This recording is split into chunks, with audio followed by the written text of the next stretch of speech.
So what do you think Aerith showed to Marlene over at 7th Heaven? Let's talk about it. There may be spoilers ahead, so please be aware. Let's get odd. So let's set the scene up. In Chapter 12 of Final Fantasy VII Remake, Fight for Survival, Avalanche is fighting Shinra and trying to prevent them from dropping the Sector 7 plate and killing a bunch of people who live on the plate and below in the Sector 7 slums. Cloud starts making the climb towards the top to meet Barret and the others, but Tifa and Aerith stay behind to help take care of Wedge. But as Wedge starts to feel better, Tifa has a change of heart and decides that she needs to help the others. So she tells Aerith that she needs to get Marlene to safety, right?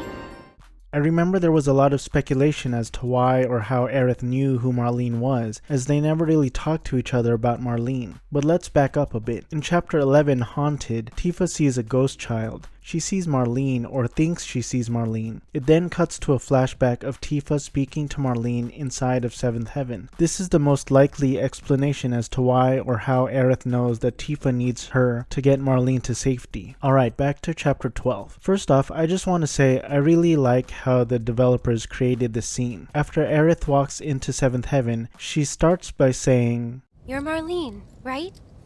She knows Marlene is scared, sitting underneath the sink, crying. So Aerith makes sure to gently let Marlene know that she knows who she is. She immediately lets Marlene know that she's a friend of Tifa's, and she also mentions Cloud and Barret. Aerith tells her that Tifa told her to take care of Marlene. She tells Marlene that 7th Heaven is not safe now, so she is going to take her somewhere safer, and she extends her hand. Aerith probably doesn't have the heart to tell her that, yes, most likely the bar and her home are going to be destroyed, so she extends both her arms. And Marlene slowly and still reluctantly moves in closer to hug Aerith. Aerith continues to try to reassure Marlene, but Marlene starts crying, and that's when Marlene fully embraces Aerith. So I looked over this scene a few times. It doesn't appear that Aerith actively or intentionally does anything, and she doesn't say anything either. There's just this kind of static effect that occurs. It kind of startles Marlene, and she steps back slowly, but Aerith also exerts a sound. Huh?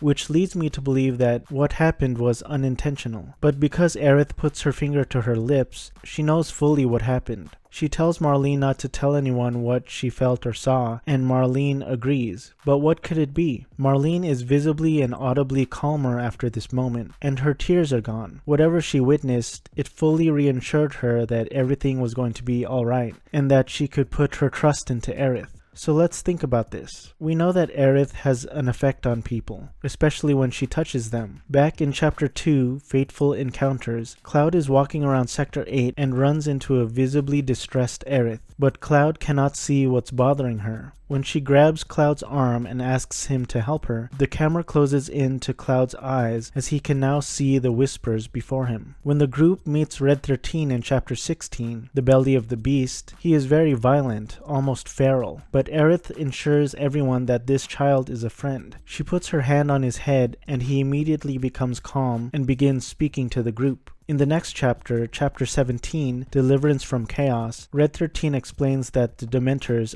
flying hooded ghost figures, are whispers or arbiters of fate, and they show up to ensure that no one will be able to alter destiny's course. And he found this knowledge of the whispers when Aerith reached out to him. So back to Marlene. She could have seen something. She could have seen nothing. Whatever she saw or didn't see, it surprised her, caused her to step back a bit, but it did have a calming effect on her. Maybe she saw a vision of the future, and Aerith somehow ensured her that everything was going to be okay. I've come across a few theories saying that Marlene could be an ancient as well. Maybe that's the reason they had some sort of mutual understanding and connection. And it's possible that Aerith was just letting her know to keep this a secret. We don't really know much about Marlene's birth mother, except that her name was Eleanor and she was married to Dyne, and she died when Shinra destroyed Barret's hometown, Corel. It's possible that Marlene could be an ancient. She does seem to have an ability to sense certain things. Here's what I don't think Aerith showed to Marlene. I don't think Marlene saw a bunch of whispers because I think seeing a bunch of flying hooded ghost figures would scare a child. I don't necessarily think Marlene saw the future because I'm not sure a child would understand what all of that meant. It might be a combination of a few things. Maybe Marlene did see some form of glimpse into the future, but not only that, but because both she and Aerith have some sort of connection, Aerith was able to provide some form of calming power over Marlene, even if it was unintentional. Aerith has powers of the Cetra inside her, which is a mysterious power. Without any words, Aerith was able to convey to Marlene somehow that everything was going to be okay, and that she was someone that Marlene could trust. Or it's possible Marlene somehow saw into Aerith's heart, and she knew that Aerith was going to perhaps one day sacrifice herself to save the planet. I mean, who knows? Well, I guess the developers know. Nomura definitely knows. I'd love to know your thoughts. What do you think Aerith showed to Marlene when they embraced? Let me know down in the comments. Real quick, KupoCon is holding a Final Fantasy VII Remake anniversary event on April 10th, 2021, and some notable guests include Britt Baron, voice of Tifa, Brianna White, voice of Aerith, Austin Lee Matthews, voice of Roche. As of this recording, they recently announced Erica Lindbeck, voice of Jessie, and Danielle McCrae, voice of Gwen.